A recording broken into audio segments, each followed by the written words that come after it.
Pagkat ikaw lamang aking kalakasan. Sa piling mo, tagumpay ko'y naranasan.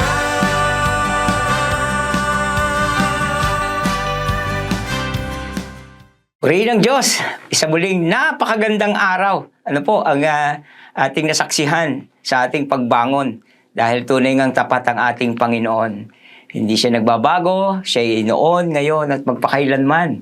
At kaya nga naman po ang inyong lingkod ay talagang laging na-inspire po ng salita ng Diyos para magbahagi ng kanyang mga katuruan.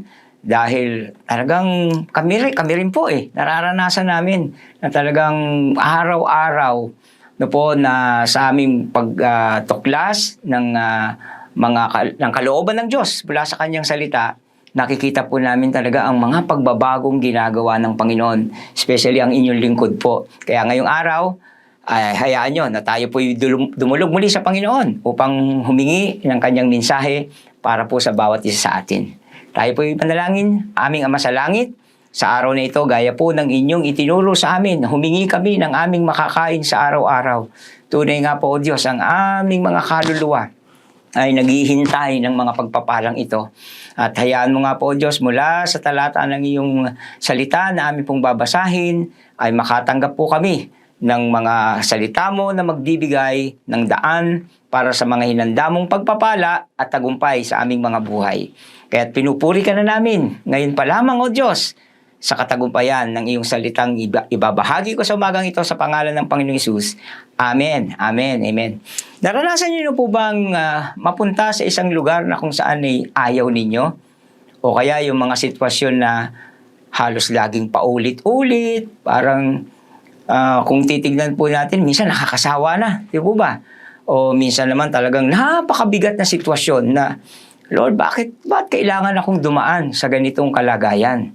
Alam niyo po, isang talata po sa Biblia ang nagbigay po sa akin ng kapayapaan.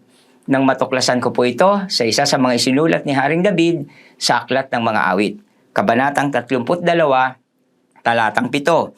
Ganito pong sinasabi, "You are my hiding place. You shall preserve me from trouble. You shall surround me with songs of deliverance." So, okay? So, sa ating pong wika, ganito pong pagkakasabi, "Ikaw ang aking lugar na kublihan. Iniligtas mo ako sa kapahamakan. Aawitin ko ng malakas, pag-iingat mo't pagliligtas." No po, si Haring David po, no, ang dakilang hari na tinuturan na the man after God's heart.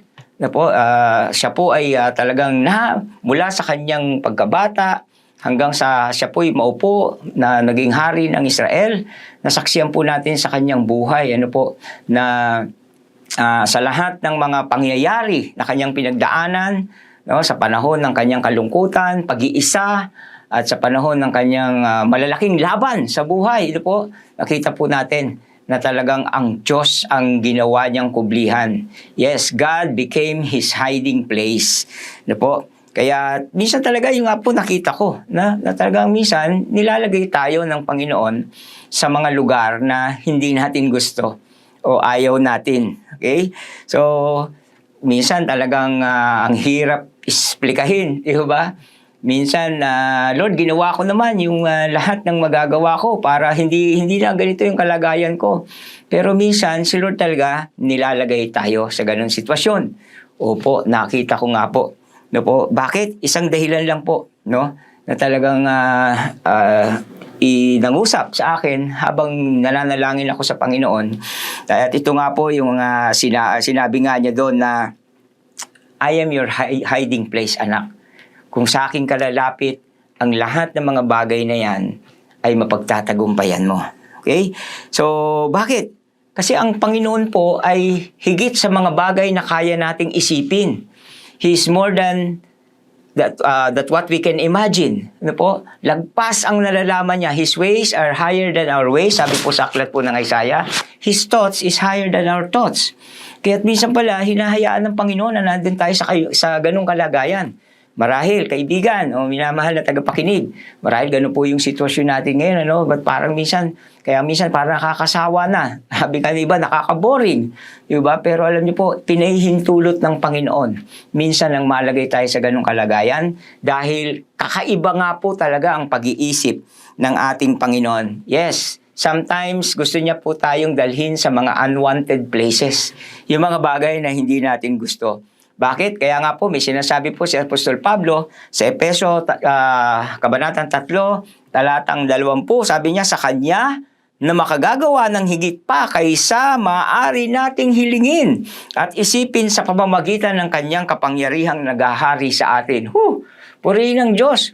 Doon pa lang sa talatang ito, na binigay po sa atin ng Apostol Pablo, meron palang kapangyarihan ang Diyos na nananahan, no? Na naghahari sa atin, na kung saan ay sagot ng Diyos yung mga sitwasyon na kinalalagyan po natin.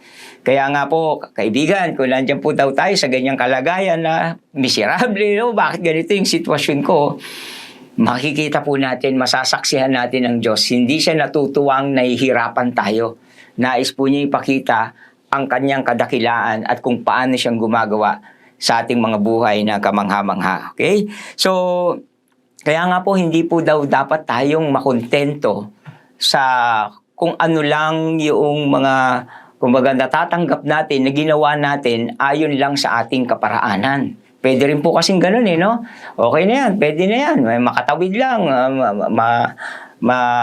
malagpasan lang tong araw nito, okay na yun. Pero kung ganun daw po yung magiging attitude natin, ay hindi raw mangyayari sa ating buhay yung mga talagang inaasahan ng Diyos, ng ating Panginoon, na siyang dapat nangyayari sa ating buhay.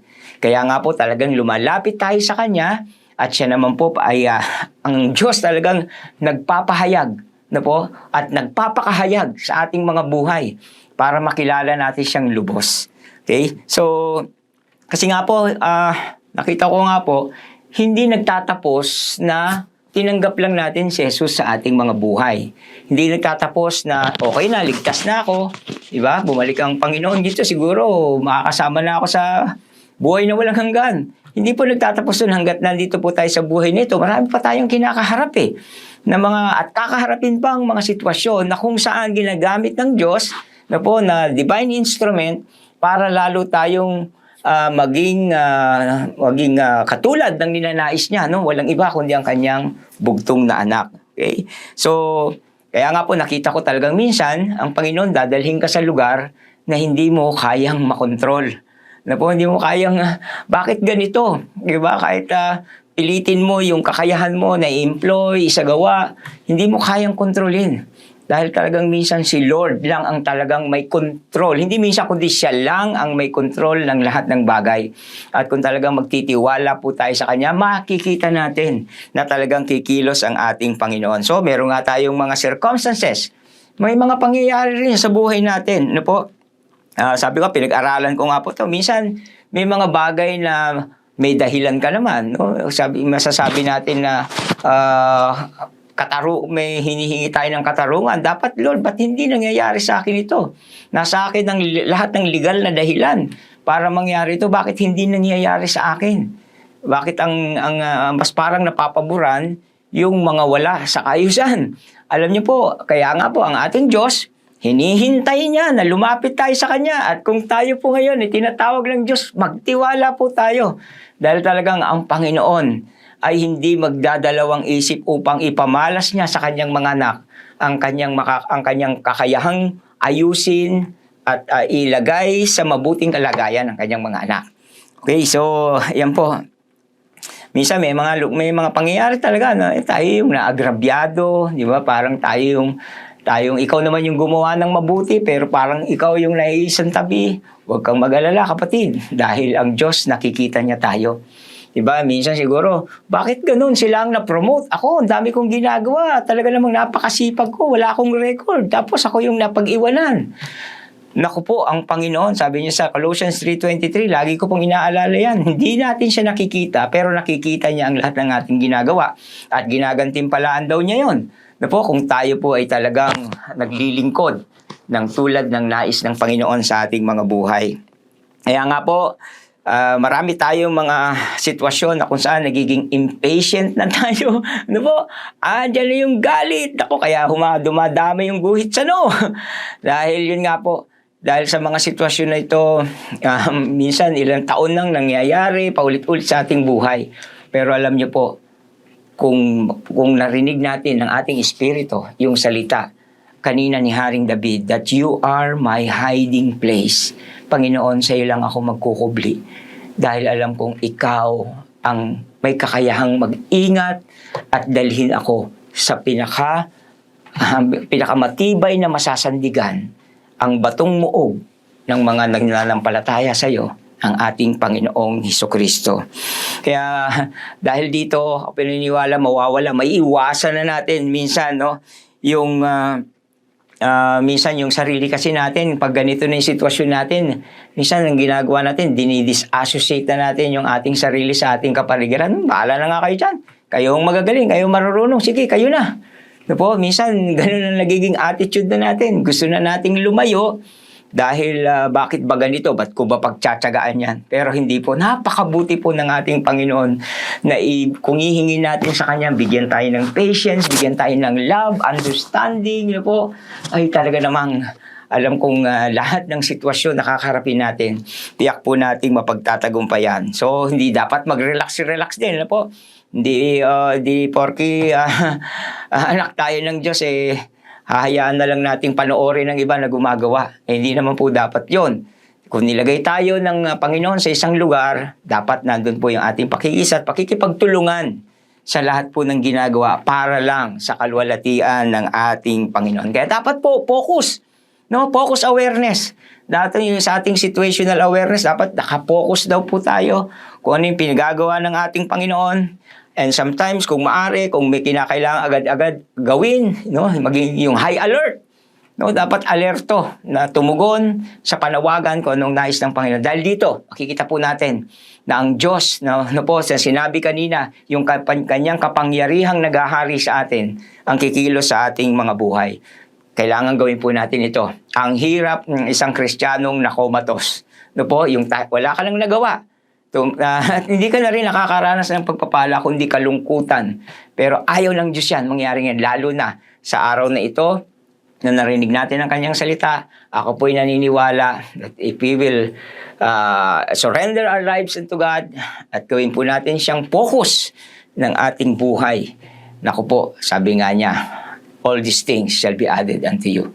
Kaya nais ko pong sa araw na ito, tayo po'y lumapit sa Panginoon. Ano man yung kalagayan natin, personal na kalagayan natin, sitwasyon natin, idulog po natin sa Panginoon dahil siya yung higit na nagmamalasakit para sa atin. Tayo po'y manalangin, samahan niyo po ako. Aming Ama, sa sandaling ito, kami po'y lumalapit sa inyo.